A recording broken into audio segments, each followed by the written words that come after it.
ગુજરાતમાં ગરીબનો દીકરો હવે ડોક્ટર નહીં બની શકે. આ હું નહીં, ઇન્ડિયન મેડિકલ એસોસિએશન કહે છે. કેમ? ચાલો જાણીએ. ગુજરાત મેડિકલ ફી રેગ્યુલેશન કમિટીએ મેડિકલમાં ભણવાની ફીમાં 10 થી 12% એટલે કે લાખો રૂપિયાનો વધારો કરી દીધો છે. એટલે ડોક્ટર બનવું વધુ મોંઘું થયું છે.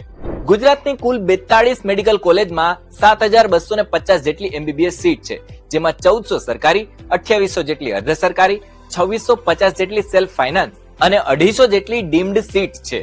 સરેરાશ 2.5 લાખ જેટલી ફી વધતા મેનેજમેન્ટ કોટામાં ભણતર વર્ષે 25 લાખથી વધી ગયું છે. આના પર આઈએમએ કહે છે, આના માટે અમે મુખ્યમંત્રી શ્રી ભૂપેન્દ્રભાઈ પટેલને અમે વિનંતી કરી છે કે આ તાત્કાલિક ધોરણે આ ફી વધારો પાછો ખેંચવામાં આવે. ત્યારે 4.5 વર્ષના એમબીબીએસ નો ખર્ચ લગભગ 45 થી 50 લાખ જેટલો થઈ ગયો છે. અને એ જ ખાનગી કોલેજોમાં જ્યારે તમે મેનેજમેન્ટ કોટામાં જાઓ છો તો એ ખર્ચો 85 લાખ થી 1 કરોડ ને 5 લાખ સુધી થાય છે. આખો વિડિયો જોવા માટે ડાઉનલોડ કરો દિવ્ય ભાસ્કર એપ.